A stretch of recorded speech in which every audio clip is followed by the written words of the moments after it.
Early in 1922, rural Bavaria still ran on muscle and habit. At Hinterkaifeck, the Gruber family worked a farm that sat apart from the nearest village, far enough that a visit took planning, not impulse. Days followed a strict pattern. Animals fed, tools checked, chores repeated in the same order, because missing one step meant losing time, food, or money. The farm gave them what they needed. It also asked them to face most problems alone.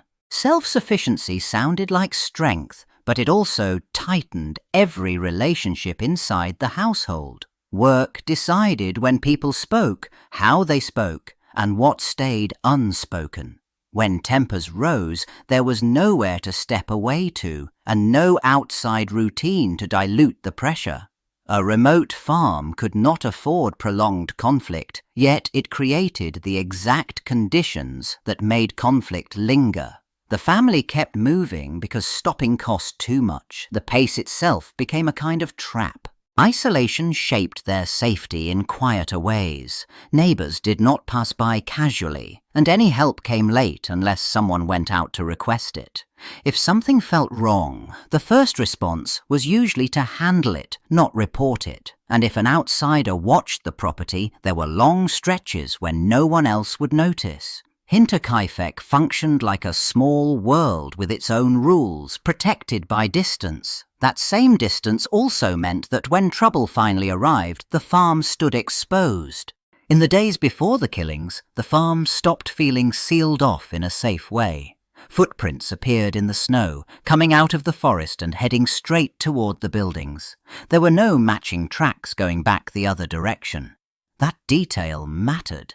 It suggested whoever came in did not simply pass through. Someone approached the property and then disappeared into it. Then the smaller signs started stacking up. At night, noises came from the attic, the kind that sounded like movement overhead. It did not fit with a loose board or a settling roof, and it did not stop after a single evening. Around the same time, items went missing. Nothing dramatic, just enough to be noticed and questioned. Each sign on its own could have been explained away, but together they changed the logic of the place. The family no longer only had to worry about the distance to the nearest help, they had to consider something closer. The evidence pointed to an unwelcome presence near the farm, maybe even inside it, while daily work still carried on as usual. On March 31st, 1922, whatever had lingered at the edges of Hinterkaifeck stopped waiting. The killer acted with timing, not haste, choosing a moment when routine made movements predictable. One by one, family members left the safety of the house and headed toward the barn, not as a group, but in turns. That detail mattered. It meant the first attack did not warn the rest. Inside the barn, the pattern repeated. A person went to check on something or to respond to a sound and did not return. Another followed. The killer used that simple human reaction: concern, responsibility, the need to know. Each time, the distance between the house and the barn became a trap, isolating victims from anyone who could have helped. The murders happened in quick succession, with no chance to regroup. By the end of the attack, the farm's most basic signs of life changed all at once. There was no voice calling from the yard, no footsteps moving between chores, no family visible at the windows. The household became abruptly quiet, not because night had fallen, but because the people who kept it running were gone. From that moment on, Hinterkaifeck was no longer a home with troubles. It was an active crime. What came next made the murders harder to understand. The deaths did not end the activity on the farm. In the days after the attack, the animals still got fed and watered, as if work continued on schedule. That meant someone stayed close enough to do chores and calm enough to do them. It pushed investigators toward a grim possibility. The killer had not rushed away. The killer remained. Other details pointed the same way. Food disappeared from the kitchen, and a meal appeared to have been eaten after the killings. Nothing about that suggested panic or a quick escape. It suggested time. It suggested routine. And it suggested confidence that nobody would come by soon. On an isolated farm, that was a dangerous advantage. The perpetrator could wait, move around, and make choices without being seen. Signs of occupation stayed visible, even as the family itself vanished from view.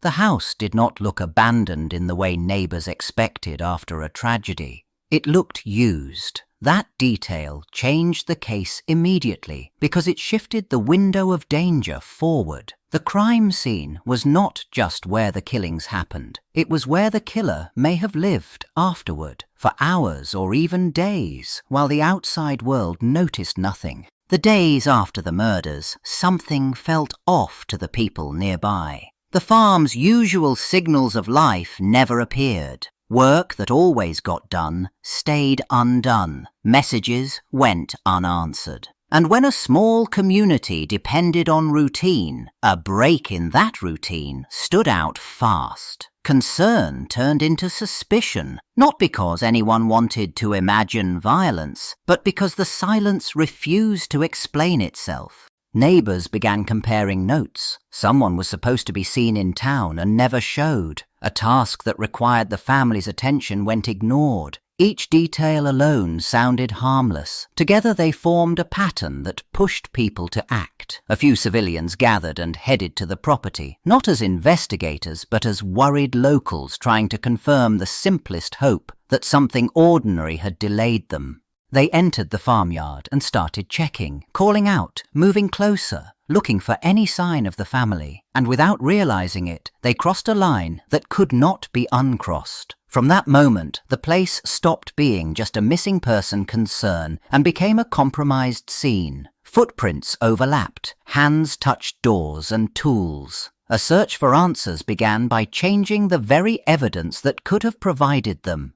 Police reached the farm after the neighbors' search had already broken the boundary between outside and evidence.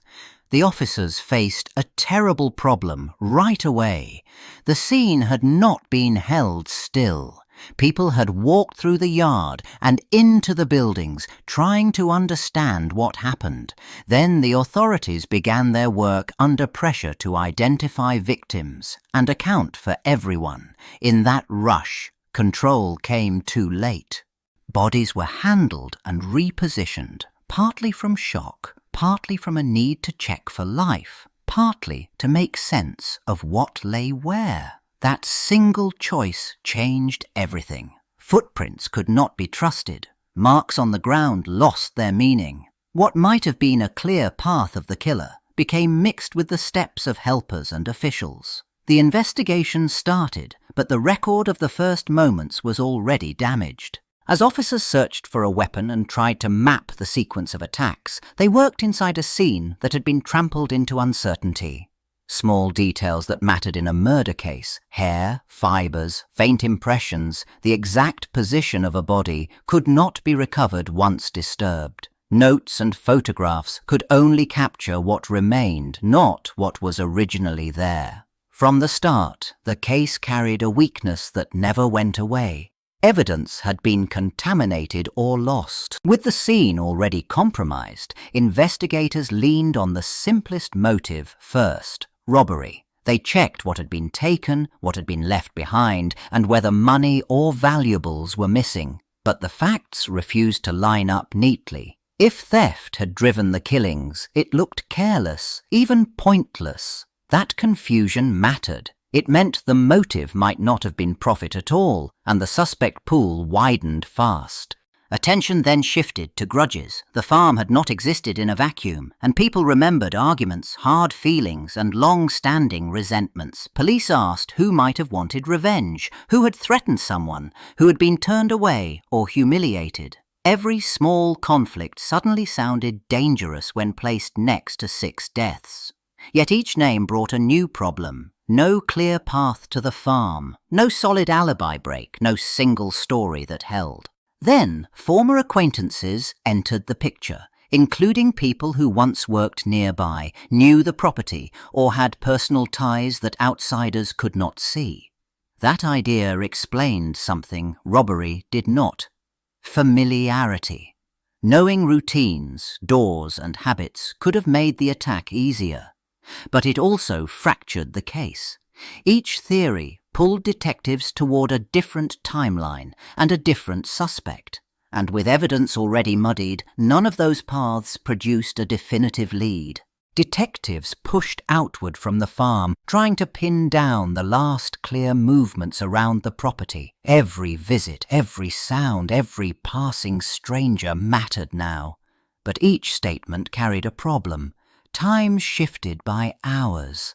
Directions changed. One witness swore someone walked the road that night. Another insisted the route stayed empty. The same detail kept returning in different forms, never lining up cleanly. Rumors filled the gaps that evidence could not. Stories spread about hidden money, secret enemies, and unfamiliar faces seen in nearby villages. Officers recorded them all, then tried to test them against facts. That was where the case began to snag. Key points stayed unverified: who actually visited the farm, who handled tools, who entered the house. Even honest witnesses sounded unreliable once their accounts met each other. So leads multiplied, but certainty shrank. Each new tip demanded time, travel, and paperwork, and many ended the same way. No proof, no confirmation, no clear motive. Contradictions forced detectives to reopen questions they thought were settled, and that slowed everything down. The investigation did not stop, but it bogged down. What should have formed a single trail broke into false starts and dead ends. Time kept moving, even as answers stayed put. The investigation paperwork grew thicker, but the trail grew thinner. Leads that once seemed urgent became hard to check, then impossible. People who had talked freely earlier remembered less or not at all. Some moved away, some died. Each year that passed did something the police could not undo. It made the case harder to prove, even if the killer still lived nearby. Reviews came later, usually when a new officer reopened the file or a supervisor demanded progress. Old suspects returned to the top of the list, not because new evidence appeared, but because nothing else had replaced them. The same names got rechecked against the same statements. Timelines got compared again. Motives got argued again. But revisiting was not the same as building a case. Without fresh facts, suspicion never became a charge. Eventually, the official language changed. The murders stopped being treated like an active hunt and started being managed like a record. Evidence stayed stored. Reports stayed filed. Any new claim had to fight through years of confusion and earlier mistakes before it even mattered. The case did not end with a confession or a trial. It ended with uncertainty made permanent. Hinterkaifeck settled into what authorities called a cold case. In the present day, Hinterkaifeck no longer belonged to the private world it once had. The name travelled far beyond the small roads that had kept it hidden in 1922. People treated it as a warning and a puzzle at the same time. A family vanished, a killer escaped, and the official record never closed the gap. That single failure turned the case into a legend, retold again and again. Modern audiences returned to the same question from different angles. What went wrong exactly? Some focused on the earliest moments, when the first people arrived and the scene changed before it could be protected. Others picked at the leads that multiplied, then collapsed until no suspect stood firm. Each rereading of the timeline exposed another weak link. The more the story got studied, the more the ending stayed missing. That contrast drove the obsession. In 1922, isolation served as normal life, and then it served the killer. Later, the same isolation fed the mystery because there were fewer solid witnesses, fewer reliable steps to trace, and too many chances to lose facts.